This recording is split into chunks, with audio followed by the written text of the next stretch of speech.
Why America is afraid of India? What is the reason? Let me tell you something right now.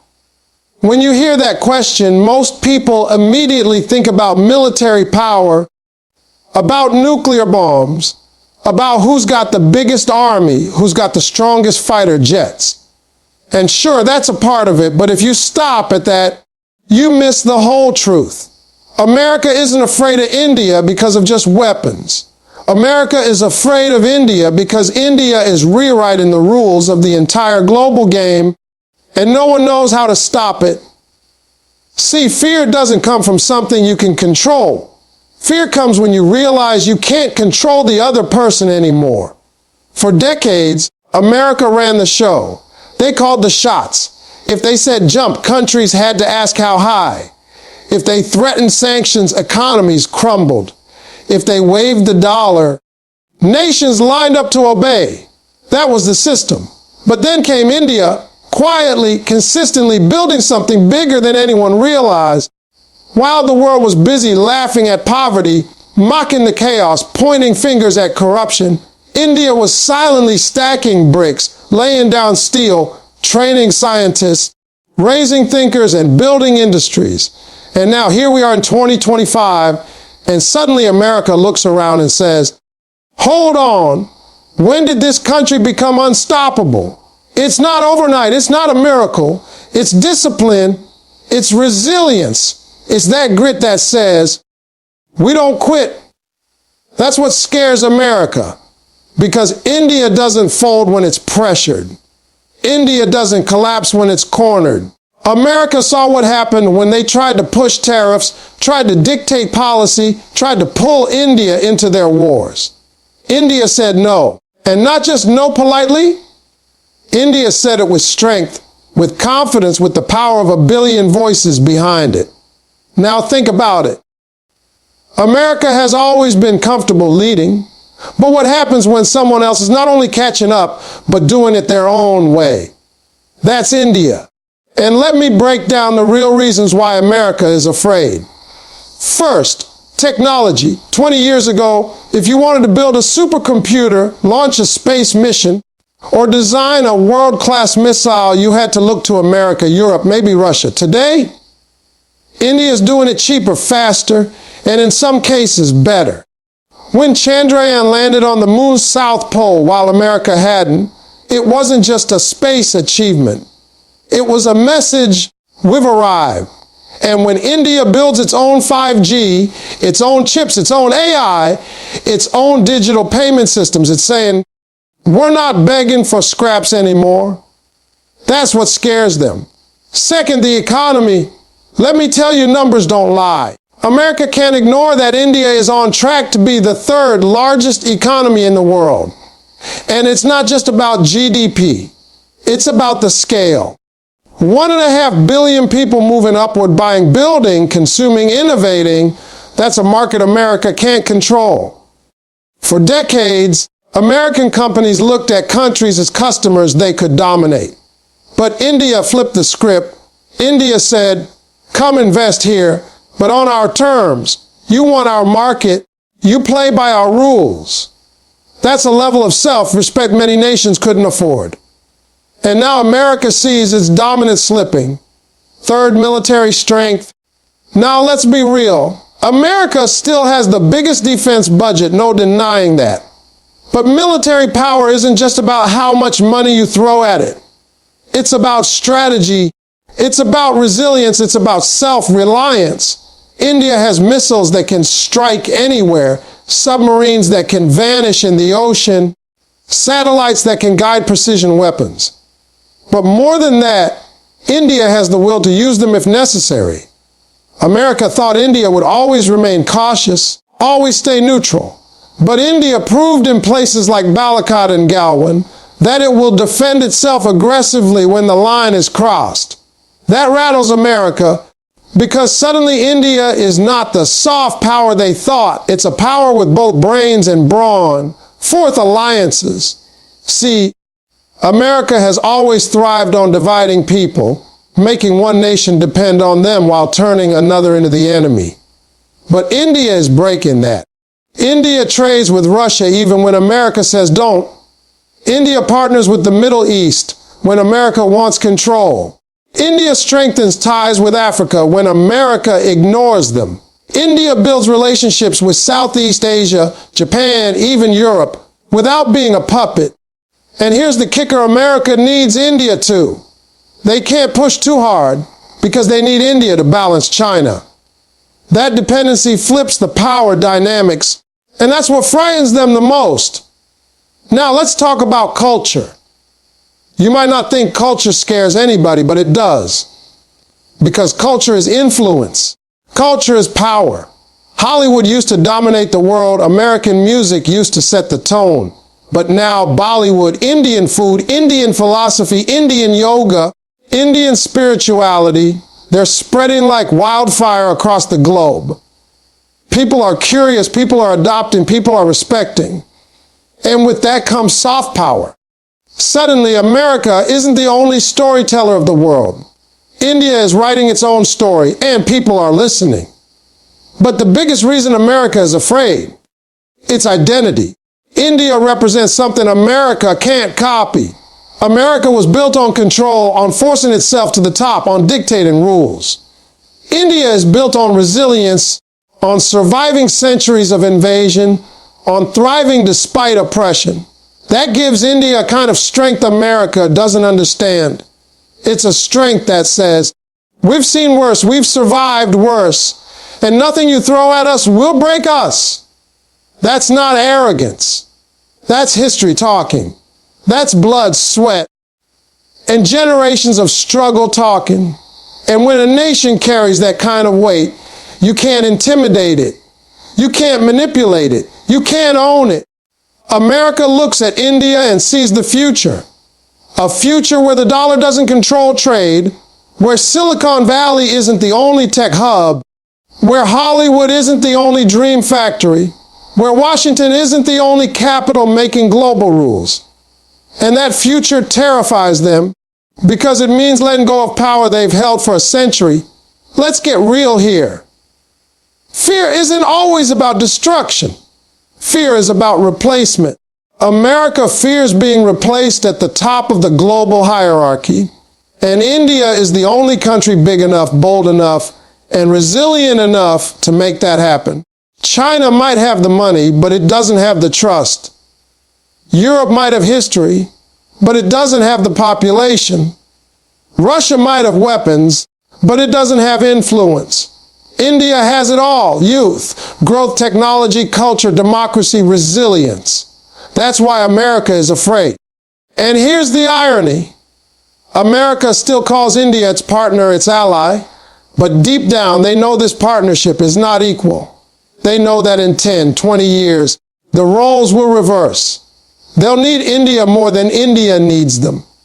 And that shift, that reality, is the reason for every tariff threat, every diplomatic pressure, every whisper campaign in the media. Because when fear sets in, you lash out. You try to delay the inevitable. You try to slow down the tide. But you can't stop the ocean from rising. And India, my friends, is that ocean. So why is America afraid of India? Because India represents what they can't control anymore. Because India is building a future where no single nation dominates, but where balance exists. And balance is dangerous for those who lived off imbalance. That's the truth. That's the reason. What truly frightens America is that India's rise is inevitable. It is no longer a question of if, but when. You see, America has always lived with the comfort of believing that no matter who tried to grow, no matter which country talked about ambition, no matter how many nations dreamed of greatness, the United States would still stay at the top of the mountain. For a long time, that was true. They had the economy, they had the military, they had the culture, they had the influence. But today, when they look across the world and their eyes land on India, they don't see just another nation climbing. They see a nation that's climbing with such determination, such resilience, and such unstoppable energy that the outcome isn't in doubt anymore. America isn't asking if India will rise. They're asking how fast, how high, and how much their own power will shrink when it happens. Now let me tell you something real. Fear isn't born from weakness alone. Fear is born from inevitability. When something is guaranteed, when you know it's coming whether you like it or not, that's when fear digs into your bones. America knows they can slow India down. They can throw tariffs, they can push restrictions, they can manipulate media narratives, but they also know deep down that none of that will stop the rise. Because India isn't just running on government policy, it's running on people power, on history, on destiny. 1 billion plus people waking up every morning, building, innovating, hustling, and refusing to quit. That's not momentum you can bribe. That's not energy you can sanction. That's not ambition you can bomb. That's inevitable progress. And let's get this straight. America isn't scared of every nation's growth. They've seen countries rise before. They've seen Germany rebuild. They've seen Japan rebuild. They've seen China explode in size. But what makes India different is that it's doing all this while staying independent, while refusing to play by someone else's script. America could tolerate a rising Japan because Japan stayed under U.S. security umbrellas. They could tolerate a rising Germany because Europe stayed aligned with U.S. policies. They even accepted a rising China at first because they thought they could make money off it. But India isn't offering America that comfort. India is rising on its own terms, not as a client state, not as a satellite, but as a full-blown power with its own vision. That's what truly frightens them. Think about it. America used to hold the monopoly on global innovation. Silicon Valley was the crown jewel. Wall Street was the money factory. The Pentagon was the ultimate power symbol. But now they're watching India build its own Silicon Valleys in Bengaluru and Hyderabad, watching Indian companies rise on Wall Street, watching Indian scientists land spacecraft on the moon for a fraction of the cost NASA spends. That doesn't just challenge America, it embarrasses them. Because if India can do with 1/10 the resources what America does with billions, what happens when India has equal resources? It's not a contest anymore. It's a takeover waiting to happen. And here's another truth America can't admit out loud. The fear is not just about India's economy, or India's military, or India's technology. The fear is about the timeline. Because America has always been able to comfort itself by saying, yes, they're growing, but it will take them centuries to catch up. That's no longer the case. India isn't crawling, it's sprinting. It's leaping decades ahead at once. In 25 years, India has gone from a developing nation stereotype to the 5th largest economy, a space leader, a nuclear power, and a diplomatic heavyweight. That's one generation. One. What do you think the next generation will bring when 65% of the country is under 35 years old? That's not a climb, that's a launch. And America knows it. Now let's talk about influence. America has always used influence as a weapon. Movies, music, media, money. That's how they controlled the narrative.